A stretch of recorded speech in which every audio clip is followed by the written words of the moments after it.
ma'am card reading की video अमग अमुगी मिनरसे को हादी चम चम कार्ड रीडिंग की ngasi sina amu kai matang gi no hai kan sida koina tawroi da ba aina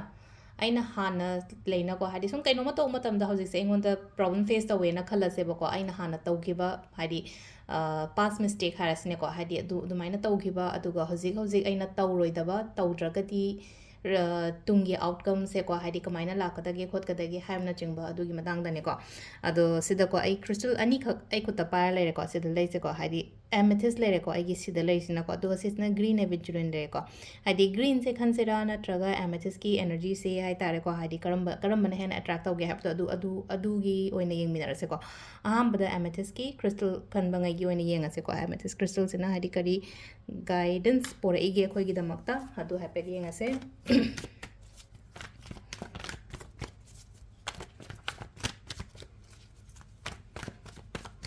ꯑꯩꯈꯣꯏꯁꯦ ꯃꯔꯛ ꯃꯔꯛꯇ ꯂꯩꯅꯀꯣ ꯍꯥꯏꯗꯤ ꯈꯪꯅ ꯈꯪꯅ ꯇꯧꯔꯣꯏꯗꯕ ꯄꯣꯠꯁꯨ ꯑꯗꯨꯝ ꯇꯧꯕꯁꯨ ꯑꯗꯨꯝ ꯌꯥꯎꯋꯤꯅꯀꯣ ꯑꯗꯨꯅ ꯈꯤꯇꯪ ꯍꯥꯏꯇꯥꯔꯦꯀꯣ ꯑꯩꯈꯣꯏꯗ ꯈꯤꯇꯪ ꯑꯃꯨꯛ ꯔꯤꯃꯥꯏꯟꯗꯔ ꯀꯣꯜꯒꯤꯗꯃꯛꯇꯅꯤꯀꯣ ꯑꯩꯅ ꯁꯤꯗ ꯇꯧꯔꯤꯁꯦꯀꯣ ꯍꯥꯏꯗꯤ ꯅꯤꯡꯁꯤꯡꯅꯕ ꯍꯥꯏꯇꯥꯔꯦ ꯑꯦ ꯑꯗꯨ ꯇꯧꯗ꯭ꯔꯒꯗꯤ ꯍꯥꯏꯕꯒꯤ ꯑꯗꯨꯒꯤ ꯃꯇꯥꯡꯗꯅꯤꯀꯣ ꯑꯗꯣ ꯁꯤꯗꯒꯤ ꯑꯩ ꯂꯧꯊꯣꯛꯆꯔꯛꯀꯦꯀꯣ ꯀꯥꯔꯠꯁꯦ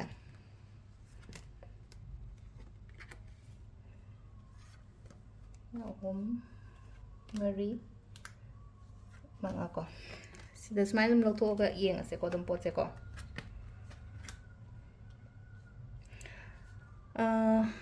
ꯍꯣꯏ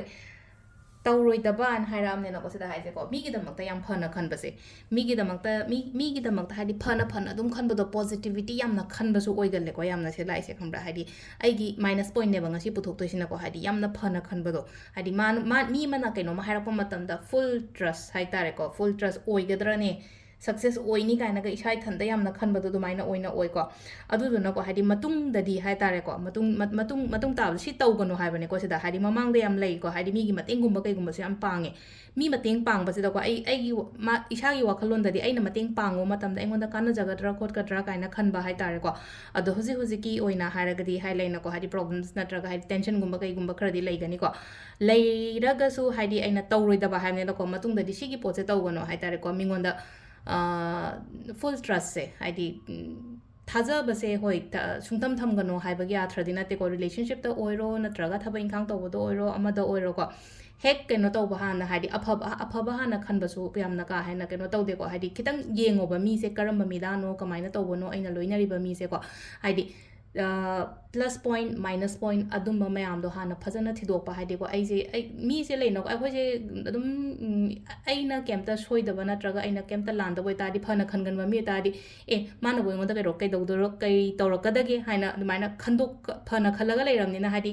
ꯀꯩꯁꯨ ꯇꯧꯔꯣꯏꯗ ꯍꯥꯏꯕꯒꯤ ꯑꯗꯨꯃꯥꯏꯅ ꯈꯜꯂꯒ ꯇꯧꯈꯤꯕ ꯊꯕꯛ ꯏꯪꯈꯥꯡꯒꯨꯝꯕꯁꯤꯅꯀꯣ ꯑꯩꯉꯣꯟꯗ ꯍꯧꯖꯤꯛ ꯐꯥꯎꯕꯗ ꯑꯗꯨꯝ ꯂꯩꯅꯀꯣ ꯍꯥꯏꯗꯤ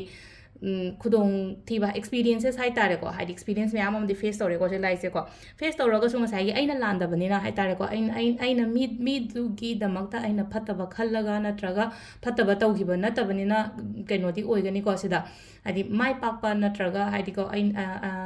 ꯑꯩꯅ ꯖꯣꯏ ꯑꯣꯏꯕꯗꯤ ꯑꯣꯏꯒꯅꯤ ꯑꯗꯣ ꯃꯇꯨꯡꯗꯗꯤ ꯇꯧꯕꯤꯔꯅꯨ ꯍꯥꯏꯕꯅꯦꯕ ꯁꯤꯁꯦ ꯉꯁꯥꯏꯒꯤ ꯀꯗꯥꯏꯗ ꯁꯦꯝꯗꯣꯛꯀꯗꯕꯅꯣ ꯍꯥꯏꯕꯅꯤꯅ ꯍꯥꯏꯁꯦ ꯀꯗꯥꯏꯗ ꯁꯦꯝꯗꯣꯛꯀꯗꯕꯅꯣ ꯍꯥꯏꯗꯤ ꯐꯅ ꯈꯟꯕꯁꯦ ꯃꯤꯒꯤꯗꯃꯛꯇ ꯑꯣꯜꯋꯦꯁ ꯐꯅ ꯈꯟꯕꯁꯨ ꯐꯠꯇꯦꯀꯣ ꯍꯥꯏꯗꯤ ꯄꯣꯖꯤꯇꯤቭ ꯈꯜꯂꯣꯕꯨꯗꯤ ꯍꯥꯏꯀꯣ ꯍꯥꯏꯗꯤ ꯄꯣꯖꯤꯇꯤቭ ꯊꯣꯠꯁ ꯄꯣꯖꯤꯇꯤቭ ꯊꯤꯡꯀꯤꯡꯁ ꯑꯗꯨꯝꯕꯗꯤ ꯈꯜꯂꯣ ꯍꯥꯏꯀꯣ ꯑꯗꯨꯒ ꯍꯥꯏꯗꯤ ꯑꯟꯅꯣꯟ ꯁ꯭ꯇ꯭ꯔꯦꯟꯖꯔ ꯅꯠꯇ꯭ꯔꯒ ꯍꯥꯏꯇꯥꯔꯦ ꯏꯃꯥꯟꯅꯕꯤ ꯑꯣꯏꯇꯥꯔꯒꯁꯨ ꯍꯥꯏꯗꯤ ꯍꯦꯛ ꯃꯤ ꯑꯃꯅ ꯄ꯭ꯔꯣꯄꯣꯖꯜ ꯑꯃ ꯀꯔꯤ ꯑꯃ ꯄꯣꯔꯛꯄ ꯃꯇꯝꯗ ꯗꯛ ꯂꯥꯎꯅ ꯕꯤꯁ꯭ꯋꯥꯁꯁꯨ ꯇꯧꯒꯅꯣꯕ ꯍꯥꯏꯗꯤ ꯀꯔꯥꯏ ꯐꯥꯎꯕ ꯑꯩꯉꯣꯟꯗ ꯍꯥꯏꯇꯥꯔꯦꯀꯣ ꯍꯥꯏꯗꯤ ꯄ꯭ꯂꯁ ꯃꯥꯏꯅꯁ ꯑꯅꯤꯃꯛ ꯌꯦꯡꯉꯒ ꯑꯗꯨꯃꯥꯏꯅ ꯆꯠꯄꯒꯨꯝꯕ ꯑꯣꯏꯕ ꯍꯥꯏꯇꯥꯔꯦꯀꯣ ꯑꯗꯣ ꯁꯤꯗ ꯂꯩꯔꯦ ꯑꯩꯈꯣꯏꯒꯤ ꯑꯍꯥꯟꯕꯒꯤ ꯑꯦꯃꯦꯊꯤꯁꯀꯤ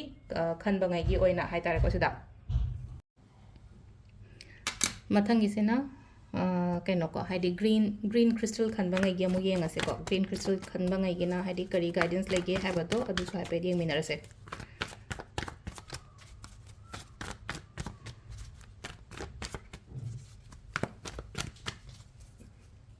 ꯑꯩꯅ ꯇꯧꯔꯣꯏꯗꯕ ꯄꯣꯠ ꯀꯣ ꯑꯩꯅ ꯃꯈꯥ ꯇꯥꯅ ꯇꯧꯔꯣꯏꯗꯕ ꯄꯣꯠ ꯑꯗꯨꯒꯤ ꯃꯇꯥꯡꯒꯤ ꯒꯥꯏꯗꯦꯟꯁꯅꯤꯀꯣ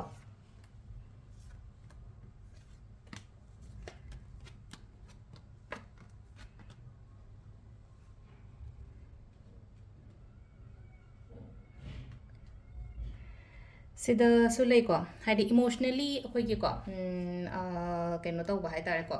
इमोशनली चटकनो हाइदि थबक अमा तौबा मतमदको हाइदि मीना नुंगाइतबा हाइरक्पा मतम नत्रगा लैनोको आई ममांगदा